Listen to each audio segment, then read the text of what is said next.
Hello, hello. Hey, everybody. I know I'm so sorry about the other day.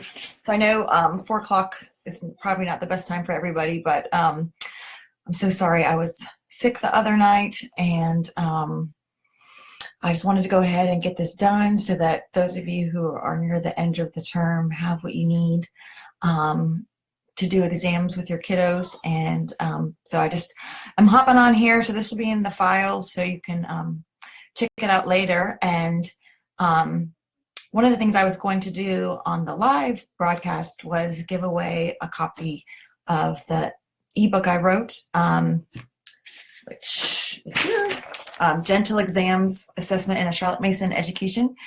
I will still be giving away a copy of that. So if you have watched this video and you just want to leave a comment about it, then I'll pick a winner from that probably tomorrow afternoon sometime. So today's Monday, and I hope you all had a good Monday. It is very warm here, unusually warm, but the leaves have all turned finally here in South Carolina, and I'm enjoying getting to go outside and look at all the beautiful colors that nature has made. So I hope you're all doing well. Thank you for taking the time to hop in here. If you have a question, you can write it in the comments and I'll try to answer it. If I don't answer your question here, I'll go back and read through all the questions later, or if you're watching this on the replay, I'll try to go back for the next couple days and answer any questions that you all may have about this. So, hey Kayla, thank you. I'm glad I'm feeling better too. It is not like me to cancel something. So if I say I'm going to do it, so it was bad. So yeah, so let's talk about the end of the term first, and then we'll talk about exams in the second part.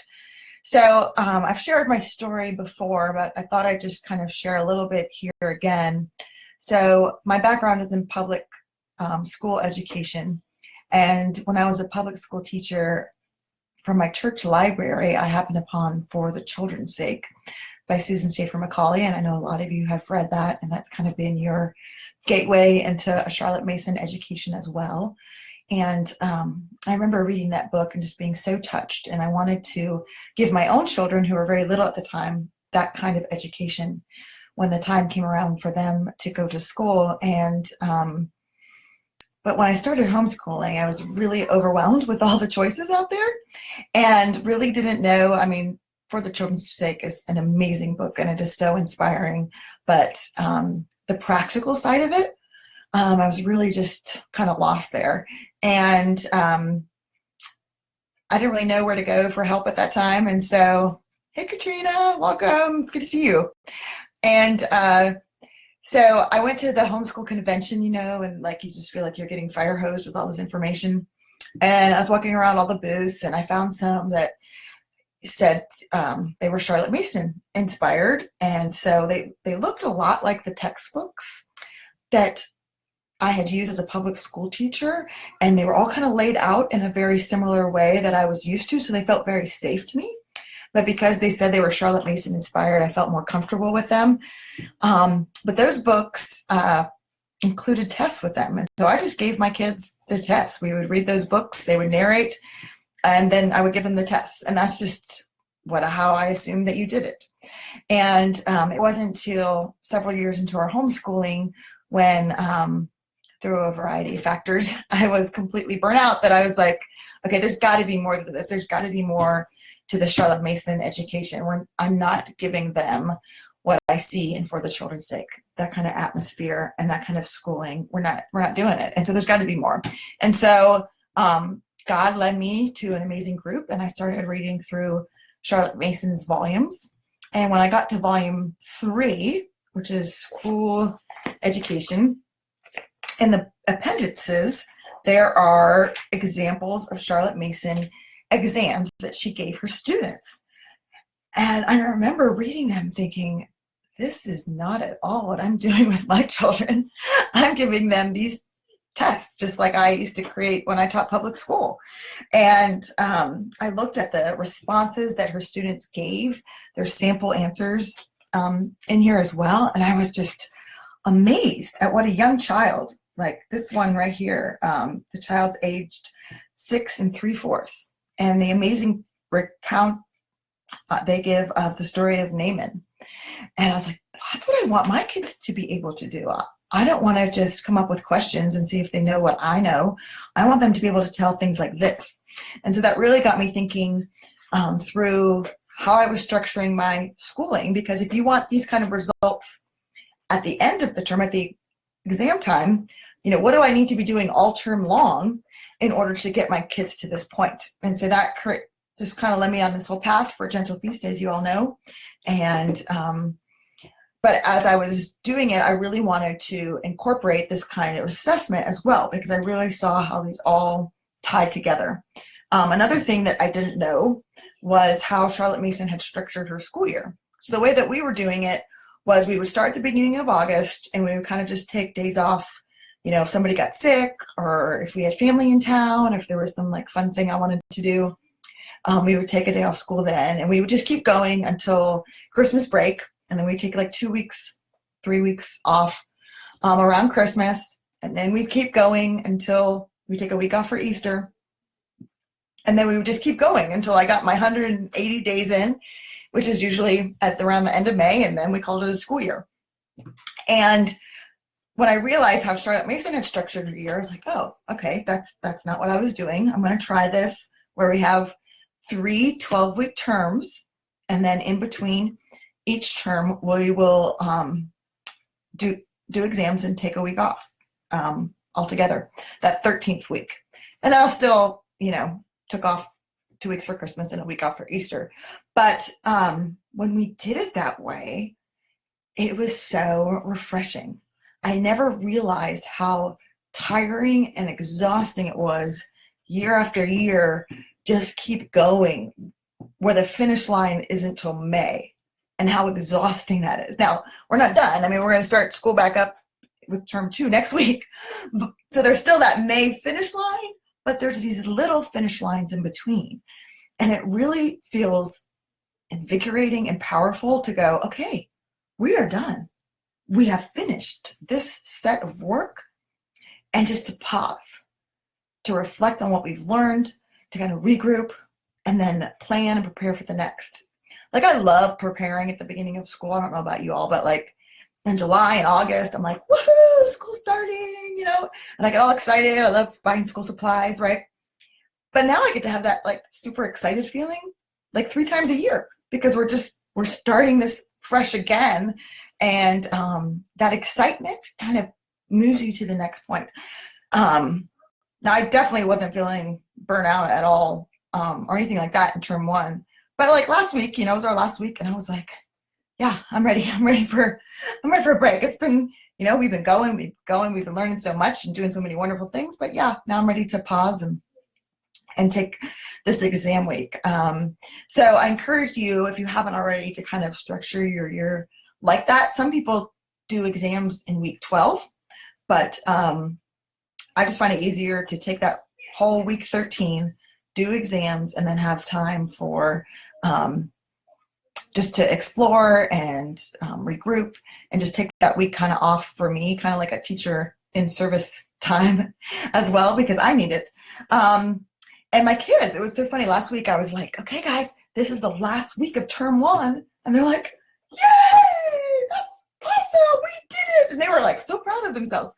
So I think they need that too. They need that like little win, right? That little like, okay, we've made it to this point, man. And before they move on again. And I never realized, I thought it was just a benefit for me, but I'm like, no, they need this just as much as I do. They need to know like that finish line is in May, but we're gonna take these breaks, and we're gonna have these victories in between then, and it pushes them along too, which I found last week, which was really fun. So one of the questions I get asked is, what do I do if it's the end of term and I haven't finished everything I wanted to? And when I was thinking through that answer, because we didn't finish everything I wanted to do either, so you're not the only one if you're in this boat. I thought of like Thanksgiving dinner, because the curriculum I write is a gentle feast, and Charlotte Mason talks a lot about laying this feast before our students. And so I thought of Thanksgiving dinner, right? We have this amazing meal, this wonderful feast, and we always have leftovers, right? We don't feel guilty that we have leftovers. We're like, wow, that food was amazing. And now we have this, it's okay. We have leftovers. So what do you do with the leftovers, right? Well, sometimes you just chuck them like salad with dressing on it. It doesn't taste very good the next day. So we're just going to toss that. But like pumpkin pie, you better save me some of that, because I think leftover pumpkin pie is better than real pumpkin pie. So some of the leftovers we choose to save, right? Well, I think of that with the feast that we're giving our kids, right? What do we do with the leftovers? So like, we don't try to cram it in. Okay, we're going to do 2 weeks of school in 1 week, right? Just like we don't say to our family after Thanksgiving dinner, oh, look at all these mashed potatoes. I can't believe we have all these mashed potatoes. Everybody open up. Nobody's leaving this table until all these mashed potatoes are gone. Nobody does that, right? We would get indigestion. We would feel terrible. Well, same things with our children, right? We can't cram things in at the end of the term just so we feel like we've checked everything off, because they're not going to be able to mentally digest it either. And so I can't say definitively for you or your family, like, what to do with the things that you wanted to do that you didn't get done. I mean, that's something I feel like every family is so different. You just need to pray about it and kind of evaluate it. But I'll just share a little bit about what we're doing, for example. So for copy work, you most likely probably have done it every week, but there may be weeks you haven't done. So we're only on week 9 of copy work, because it's one of those subjects where you're supposed to work at your child's pace. So that's totally fine. So I'm not worried about that. We're going to leave that. And we'll move on to the term 2 copy work when we start term 2. For natural history, the book that we're reading is Among the Forest People. And we have 3 chapters left in that we didn't read. I'm okay with that, because we read a lot. My kids love that story. We learned a lot about the animals that we learned about. And I'm just going to leave those undone. And we're going to start with term 2 and pick up with Among the Meadow People, I think. And then for history, we read all the chapters for America First that I wanted to read, but we did not read the Dallaire biography of Buffalo Bill. And I love the Dallaire biographies. My kids love the Dallaire biographies. So that is not something I want to skip. So my plan is that next week during our exam week, I'll read that during lunch. I'm not trying to cram it in at that point. We're just going to enjoy the beautiful story. And my kids love listening to those. And I love reading to my kids while they're eating, because then they actually sit still and are quiet. So it's just a win-win for all of us, right? So yeah, I just encourage you to look at and kind of think through, okay, what are the things I can leave? And then what are the things that I want to maybe save, but just do them in a different way than I would normally do them. Sometimes with Thanksgiving dinner, like we take the leftover turkey and the leftover stuffing and we like mix it together and make some casserole or something. You have to be creative sometimes about if there's something you really like, no, I really want to do this part of the feast that we didn't get to. And not cram it, but just do it in a kind of creative way with the time that you have. So another reason I like to take that break week is it gives me time to prepare for the next term. So one of the things I do during the exam week, we do them in the morning, so just the same morning lesson time, but then it usually doesn't take as long as our normal day, and that kind of gives me time to I'll print the pictures that we're going to use for picture study for the next term. I'll gather any books that we need, like from my shelf, or if I have to put things on hold from the library, I'll do that. If I need to go to Hobby Lobby and get more handicraft supplies, or I need science supplies for some experiments that we're going to do, like I just want to look through all those and gather those now, so that's not like Monday morning and I'm like, oh my goodness, we need lima beans and I don't have any lima beans, right? So I feel better when I have that kind of prepared. Usually we run out of school supplies, so like our crayons are breaking, our glue sticks, like we can never find them. All of our pencils don't have erasers on them. So the end of term is a really good time to just gather your supplies back together. And then I like to skim over what we're going to cover in term 2. So I'll just kind of look at the plans and, okay, here's where we are. now here's some of the things we're going to read, here's where we're going, and that kind of gives me a mental idea of the time period that we're going to cover and where we're going to go in science and where we're going to go in nature study, just so I kind of have that in the back of my head. And if I have time, I might, for some of my older kids, read through some of the books that they're going to be doing, at least skimming through them. So I know that when they come back and narrate to me, I kind of have an idea of the story that they are reading as well. So that gives me kind of time. I know this is probably going to be shocking for those of you who know me, but sometimes I think I'm going to be able to accomplish way more in a week than I'm actually able, humanly possible for me to do. So I need to make sure during that week off, I actually give myself downtime too. And I think this is really important. And one of the reasons why I really love having these term breaks is because as homeschool moms, we can just keep pushing and pushing and pushing ourselves. And, you know, I know from experience, a very real breakdown can happen from that. And so, you know, I just really encourage you during that break week, put your feet up, eat some chocolate, watch some BBC Pride and Prejudice, go out with a friend, go for long walks, you know, just take time for whatever recharges you. Do that in that time as well. And then we have an end of the term celebration, which is so fun. And I just love this so much. And my kids are so super excited about it. They want to invite all the neighborhood children over to their end of the term celebration, which is really funny. I don't know how that will go. But so what we do during that celebration is and if you see on like the Charlotte Mason exams, I'm going to show you later, a lot of the things she'll put do for dad. And so it became easier for all the kids just to do them for dad together and make it a special kind of fun evening. So one of the things is singing. So they'll sing their hymn, the folk song that they learned, the foreign language song, one of the SOFA songs that we've been learning. They'll do their recitations, so their Bible verse that we've learned, and they're going to pick one of the poems that they use for recitation this year and do that. One of the things on the exam that she says to do for dad is reading, where they just, the younger kids have a passage to read that they've already looked at. So like from one of the readers that you're using, and then the older kids would be reading something they haven't seen before. So it could be, you know, another piece of poetry. It could be a newspaper article, you know, something that the whole family would enjoy listening to. And then I'll have them put out some of the things that they've been doing, their handicraft, their nature journal, their history notebook that they use. We're going to cook a special dessert that day for our end of term celebration. So that's, you know, that's a handicraft work lesson. So check that one off too. So, but yeah, so that's just, it's what we do. It's very simple, but it's a way to celebrate. Like, wow, you guys worked really hard this term. Wow, look at all the things that you've learned and done. You know, let's enjoy that. Let's celebrate it. Let's recognize the fact that we've accomplished this before we just keep on pushing ourselves here and keep on going. Like, we need to take this time. And it's so healthy, I think, for us as homeschool moms and for our kids as well. Oh, another thing I do is I put out the pictures that we've used for picture study on a bunting that I have hanging from my fireplace. You could listen to the composer music.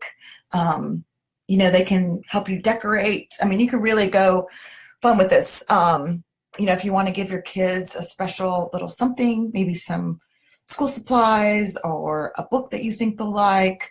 You could have family movie night that night. You know, watch the Shakespeare movie. Just make sure it's a recommended one, because some of those are a little questionable. Or a movie that has to relate with, you know, something that you've been studying. We've been studying, you know, the early 1800s. And so my kids, one of the things I think we'll do is watch Mandy and the Cherokee Treasure movie that night. So, I mean, you can just do it very simple, or you can make it a really big thing. But I think it's worth recognizing the kids' work and what they've done. All right, so I've talked enough about the end of the term, and if you have any questions about that, let me know. So I'm going to move on here to exams. So the first thing I want to read to you, it's a pretty famous quote I'm sure most of you have heard it, but I think it's so powerful, so I wanted to read it to you. This is from Volume 6 of Philosophy of Education, page 57. We all want knowledge just as much as we want bread. We know it is possible to cure the later appetite by giving more stimulating food. And the worst of using other spurs to learning is that a natural love of knowledge, which should carry us through eager school days and give a spice of adventure to duller days of mature life, is effectually choked in boys and girls. Crammed to pass, but not to know. They do pass, but they don't know. The divine curiosity, which should have been an equipment for life, hardly survives school days. And so I think it's important when we talk about exams to kind of look at how Charlotte Mason exams are different than the assessment that's used in schools today. Probably if you went to public school as a child, you had to take tests. In college, I'm sure you had tests too. And so we're very familiar with kind of how the testing works in our culture. But I think it might be surprising for some of you just how pervasive testing has become in our schools today. And it really is, I really believe, a really sad disservice that we're doing to children. I have friends who are still public school educators, and just the amount of testing that they have to do on a continual basis is very hard for them. It's very frustrating. They feel that the children, aren't necessarily benefiting from it. It is stressful for the kids. A lot of kids have, testing anxiety at a very young age. One of them teaches second grade, and they give 4 tests a week. They have to give a spelling test, a reading comprehension test, a math test, and then either a science or a social studies test in second grade. And so I think it happens to be in our culture today exactly what Charlotte Mason here was talking about, where it says, the divine curiosity, which should have been an equipment for life, hardly survives early school days. And she talks in here about choking it. We're choking that the curiosity, the God-given ability that children have to wonder, to yearn for learning and knowledge. And we choke that through our testing system, where they cram to pass, but not know. They do pass, but they do not know. And so it's all about cramming in this information so that they can reproduce it afterward. It's like the education system and the assessment, that's a huge, huge part of it, right? Is very mechanical. And we're putting children into this like big machine, and they're just little cogs in this machine, right? And that we want to be able to input this certain material, and we want them to output it back to us.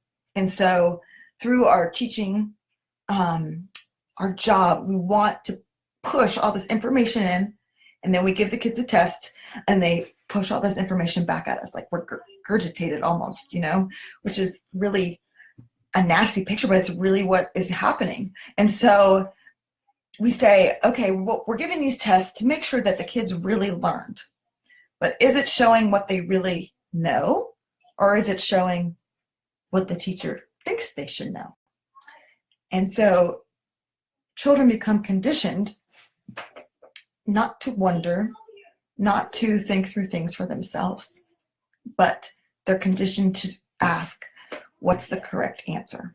The correct answer is what my teacher said was the correct answer. I need to remember it so I can spit it back out on the test, I mean, even when I was a public school teacher, my kids were always like, is this going to be on the test? They didn't want to know what I was teaching them for the sake of knowing it. They wanted to know if they had to remember this one little thing, because I'm going to have to spit it back out and I want to get a good grade. They don't love knowledge for knowledge's sake, like Charlotte Mason is talking about in that quote. And I just think that quote is so powerful, and the visualization of like choking that curiosity and wonder out of children is sadly what's still going on today in our schools. And so we want to do something different, right? If we are using a Charlotte Mason education and we're teaching our children using her methods, and we believe in her first principle that children are persons, we want to respect their personhood and not infringe on that, on their personality, then we have to have a different kind of assessment. We can't use this where I decide what's important and then I want you to give it back to me. Then I'm the one in control.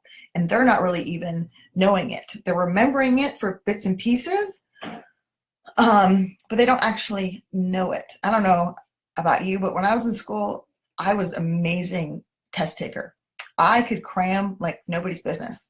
And I would learn everything I needed to learn, take the test, get a good grade so I could get an A, or I could get one of those scratch and sniff Snickers. I mean, those were awesome, weren't they? Any other 80s kids out there? I mean, the scratch and sniff Snickers made my life. So I was going to work hard. I was going to get that scratch and sniff Snicker. But my goodness, the next day I had no idea what any of that stuff was. I totally forgot it. Like on spelling tests, I always got 100% on spelling tests. I am the world's worst speller today. Okay? So I didn't know that. I didn't have that knowledge in my personhood. I just was able to regurgitate it and get back on. So we know that we want something different than our modern testing system. So how are Charlotte Mason exams different? If you look at the back of volume 3, you can see that in the appendixes some of her questions. And they remind me very much of narration. We're getting the kids to narrate back what they've learned about these different subjects. Now we're asking them more specific things than we do when we just generally narrate and say, okay, tell me about the story, or tell me what happened to so-and-so. So the questions are a little bit more specific, but the students' answers really are narrations. They're going back to what is in their brain, and we know through Charlotte Mason's writings that once a student narrates something, they know it. And they're going back and they're able to retrieve that information and they're actually narrating it again. And what happens when children do this is they are able to make those memories and that knowledge even deeper. And she has a quote about that. Hold on one second. So the quote is from volume 6, page 272. The terminal examinations are of great importance. They are not merely and chiefly tests of knowledge, but records which are likely to be permanent. And she's not talking about like permanent records, like in your moldy high school basement, like we all have our permanent record. No, she's saying the records are permanent in the child's brain. So that's why these examinations are so important. They're not merely tests of knowledge, but they're records. They're taking what they already remembered from the earlier narration and they're drawing it back out and they're narrating it again, which makes the meaning and the memory of it go even deeper. So they're able to just really understand that information in a new way and in a deeper level. So those examinations are vitally important for that reason. Another reason that's different is a lot of times exams are used for competition purposes, and Charlotte Mason talks a lot against that. I would give my kids this lecture, like when I passed out all their tests to them, this is just for you and your parents and for me so that we know what you're learning in my class. It's not for anybody else to know what your grade was. But like as soon as the kids were walking out the door, they're like, hey man, what'd you get on that test?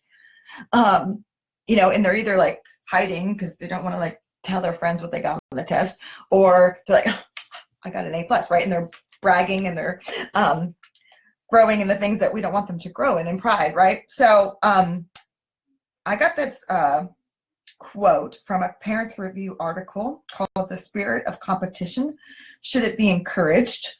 And it talks in here about examinations and how competition ties in with that as well. So I just wanted to read that to you. To pass competitive examinations is rapidly becoming more and more the end and aim of education. I mean, this was written in 1901, folks. Like, we are still, that is the aim of our education, right?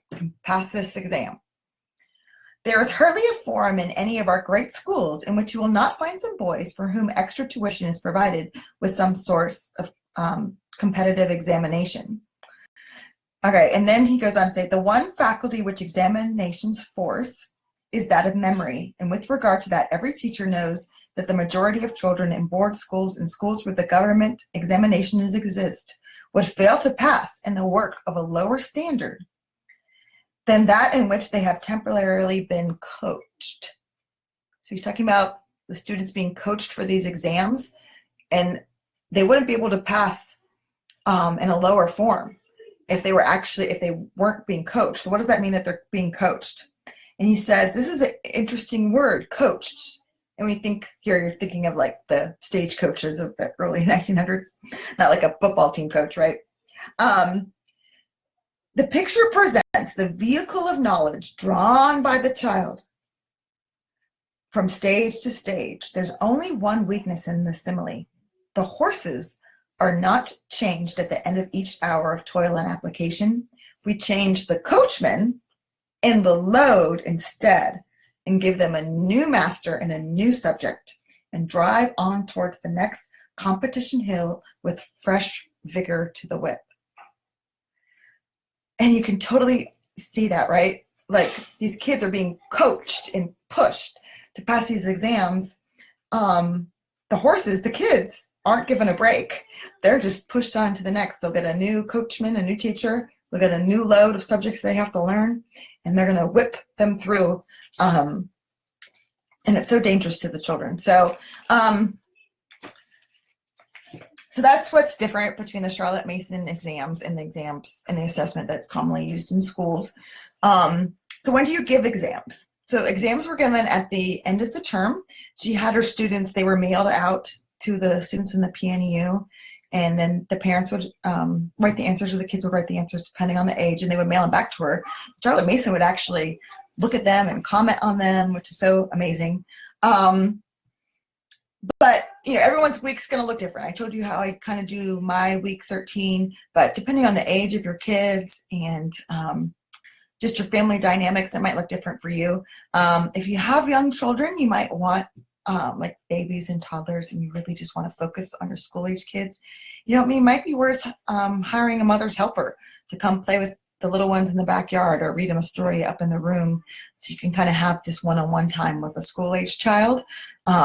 My kids are older, and so I can do exams with one child, and I know that the other ones are, not destroying the house. Well, hopefully not destroying the house.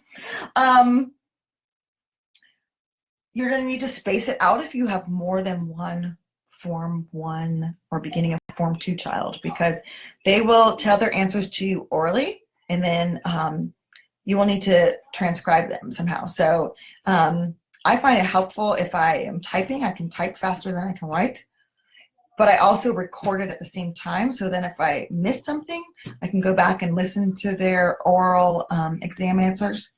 And so, if you have more than one, I have 3 kids in Form 1 this year. And so I'm going to be typing a whole lot this week. And so I'm going to need to kind of space them out individually and think through how that's all going to work.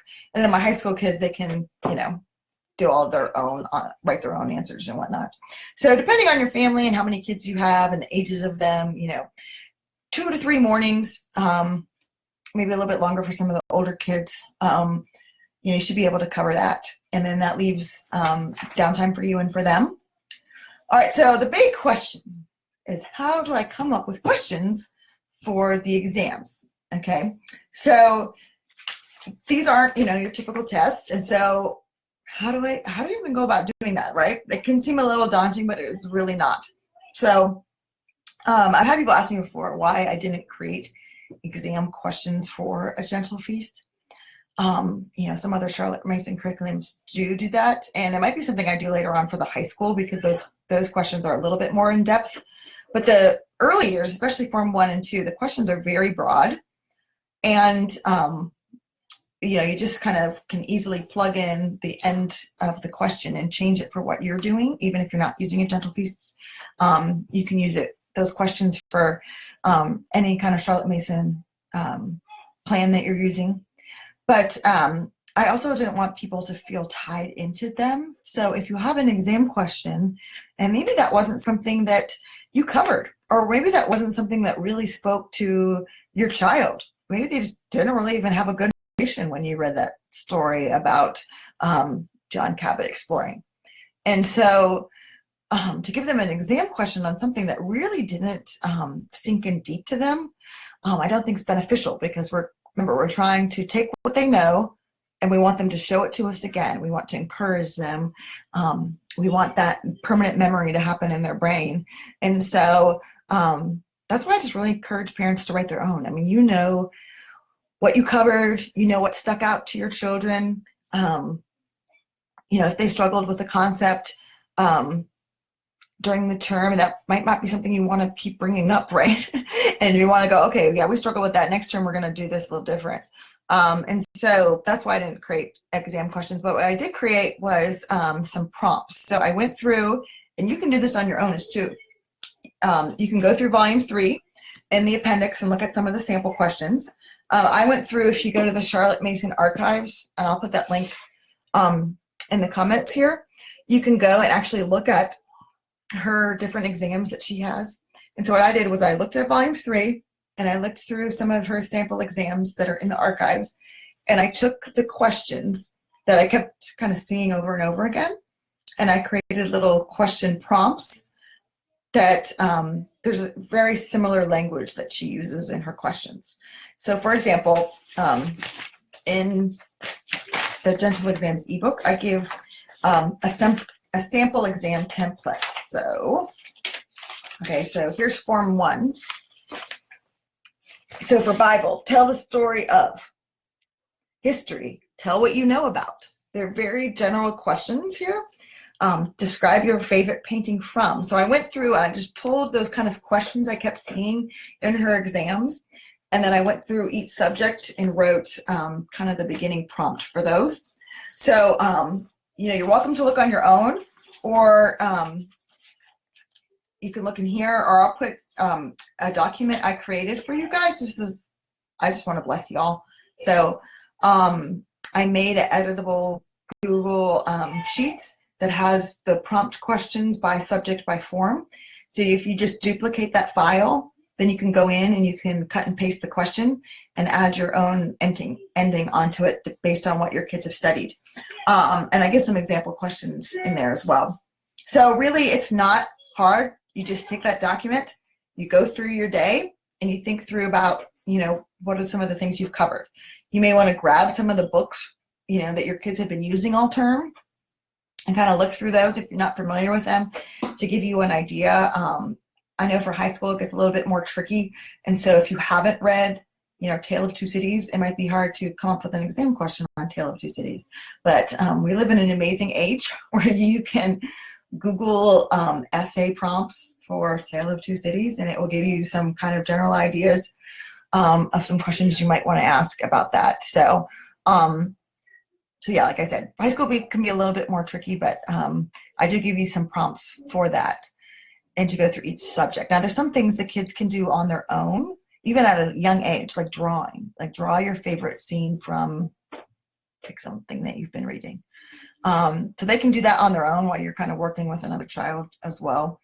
They don't all have to be dictated to you. And then when your child is starting to do written narrations, if you're only doing like one written narration a day or one written narration a week, well, on their exam, you might only want to have, 1 or 2 written narrations, and then all the rest they'll tell you. And then as they get more comfortable and they're doing more and more written narrations, then your exams are going to have them do more and more of the writing on their own.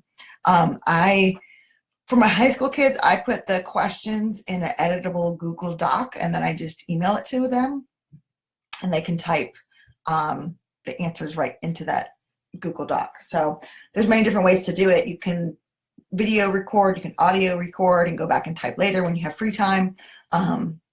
Just find a way that works best for your family. But it really is not as intimidating as it is to come up with questions as you may think. All right, so let's talk about evaluating the exams. So this is a really important piece here. All right, so this is from the PNEU School Teacher's Handbook, and that's actually in the files. If you go in the file section of the Gentle Feast community, I've linked to this PNEU handbook, which is really great. Like, it goes through each subject and really breaks down how it was taught, and then also has a section on exams in there as well. So this is what it says. A system of continuous assessment is an essential part of the PNEU Home Education Division. Its purpose for the pupil is to give him an opportunity to show what he has learned and what progress he has made. The extent of progress in the syllabus contained in the PNEU programs will be recorded by the teacher on the assessment form, which also contains a section for comments on special features, such as specific educational difficulties or achievement. One of the uses of assessment over a period is for diagnostic purposes, and the teacher will refer to earlier entries in order to bring to our attention any particular points. Personal development will also be recorded. So a few things here. So the purpose of these Charlotte Mason exams is for the pupil to show what he has learned and what progress he has made. Hey, Rhonda, welcome. I'm glad you came in. Well, you can catch up on the other part later. It'll be here. But so the student, it's very confident building for the student. When you think of like the modern testing system we have and the exams that students take, right? Oftentimes they don't feel confident. So by these extended narrations, they're able to show what they've learned. And that is a really great feeling for the kids. And they can show what progress they've made. I think sometimes when we just go through a year and we just keep on going, we don't see the progress. And so these exams allow us to pause and look back and say, wow, look at your copy work on week 1. Look at your copy work now. You've really improved.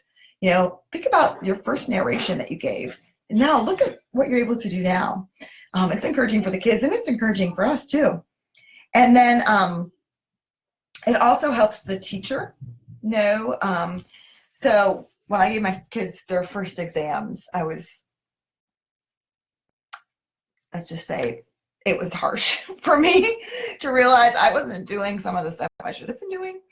And their answers weren't where I would want them to be. And it showed me that I needed to do a better job of, kind of scaffolding the lessons. Okay, last time we talked about this. Today we're going to talk about this, writing some names on the board, looking up places on maps, just kind of giving them some more tools so that they would able to make deeper connections and be able to give more clear descriptions in their exam questions later on. So another thing that was important, it says in this handbook that personal development will also be recorded. And I think that's something that we can forget about, right? We can, do they remember, about the Civil War? And we can forget that one of our goals for our children is for them to grow in their personhood as well.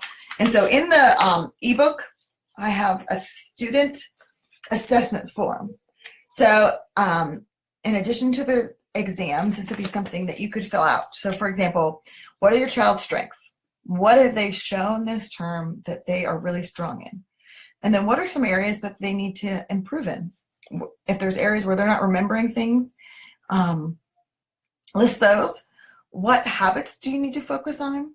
And then what progress has been made from last term? And so this is term 1 for most everybody. So you don't have exams to look back on. But at the end of term 2, right, you can look at your exams from term 1 and say, okay, what progress has been made here, and note that as well.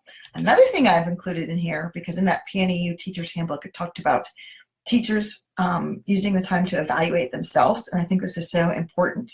As a school teacher, was one of the things we had to do all the time was evaluate ourselves. But as homeschool moms, I don't think we ever really think that way, right? We can have all these like fears, and we can let guilt be our evaluation rather than being just objectively looking at, what went well, what didn't. And so I think it's beneficial to take some time and write it all out for you too. So what went well this term? Areas of the feast I would like to improve on next term. We all have areas we want to improve on. We all are not doing this perfectly. I was just telling a friend the other day, I really need to improve on handicrafts, like totally drop the ball on those this term. So yeah, that's an area I'm going to write down tomorrow. My mother culture goals for next term. So we all need to be growing in our knowledge and appreciation of God and man and the universe, just like our children. So, what are some goals I have so I can be filled in order to pour that out to my kids? Personal habits I need to focus on next term, right? We are encouraging these good habits in our children, and we need to be having those habits as well. And I can tell you that I've kind of gotten slack on keeping my phone upstairs during school, and so I need to do a better job of doing that so I don't check it. And then my favorite memory from this term. So just a fun sheet for you to fill out, some things for you to think of that you might not think, oh, I would do on the exam. And then if you have older children, you could have them do a self-assessment too, or even your younger ones, and you can write it down. So same thing. What did I do well this term? Areas I want to improve on next term. I am most proud of. And I love that. Like just having your kids think about that. Think about all they've been able to learn and accomplish this term. And then have them share their favorite memory too. You might be surprised at what their favorite is as well. So, and if your exam answers that your children give you aren't where you think they should be, I have some questions in here to kind of help you evaluate what you might want to do differently in the future. Hold on, here it is. All right, so your questions might be too vague. So if it's like, tell me about a story from the Bible we read this year. Well, that might be too vague of a question for your child. You might need to give them a choice, or you might just tell me the story of Daniel in Babylon. Or you might be able to give them choices. Tell me about, we've learned about these 3 things in history, these 3 important men. Pick one and tell me about it. So it's not such a vague general question. Like I said before, what I learned, you might need to scaffold your lessons more, writing names on the board, looking things up, reviewing the previous lesson before you go on to the next lesson. You may need to put more emphasis on certain skills. So grammar, arithmetic, your math drills, copy work, those kind of skills. Maybe you need to slow down and work more at your child's pace with those skills. Maybe you haven't been giving as much attention and time to them as you need to. So that could be something. Another thing to think through is how are your children's normal narrations? If they're struggling with their normal narrations and putting the pieces together and giving you a coherent narration, then their exam questions are also going to be kind of disjointed and might not have all the information you want either. So you might just need to give them help on a daily basis with narration. Maybe you've kind of slacked in doing narration, right? And then they're not going to have that in there to draw back out for an exam. And maybe that's just a practice you need to develop more in the future. And then the other thing is you need to focus on progress over perfection. And so you might be discouraged because you were expecting these perfect exam answers like Charlotte Mason gives in the back of the appendix of volume 3, when you read these exam answers the kids give, and they're like mind-blowingly awesome, and you're like, oh my gosh, my kid's answer doesn't look anything like that. Rather than looking at progress and looking at your specific child for who they are and where they've come, that needs to be the focus and not this perfection and this standard. There is no standardized children, and so don't try to put your child into that box either. I think that's all I have about exams. So really, they're not graded. They're for you. They help you know where your child is at. They help you pinpoint some weak areas that are going on in your homeschool. And they also are there to encourage you, to show you what's going well. They're there for your children to have that permanent brain record. They're there to build their confidence and show them what they're good at. And they're there, for your kids just to celebrate the progress that they've made this term. And so it doesn't say. Wait, say more. Hold on one second. Yes, honey, it's not done yet. I'll be right up. I know, but I want a game. I want talking. Okay. Well, I think my kids have had enough of me being in here, so I hope that you have learned a lot. I hope that you enjoyed this, and please let me know if you have any more questions. And I'm going to put that free Google Doc in here so that you'll have those question starters that you can use with your own home. And remember, if you've watched this video, if you could either leave a question or a comment, then I'll know that you've watched it, and I'll pick a winner Tuesday afternoon to get a free copy of the Gentle Exam books. I know many of you have them because they're in the Gentle Feast membership site, but if you don't have it, I would love to be able to give someone a free copy. So I hope you all have a great night, and I will talk to you later. Thanks for watching. Bye.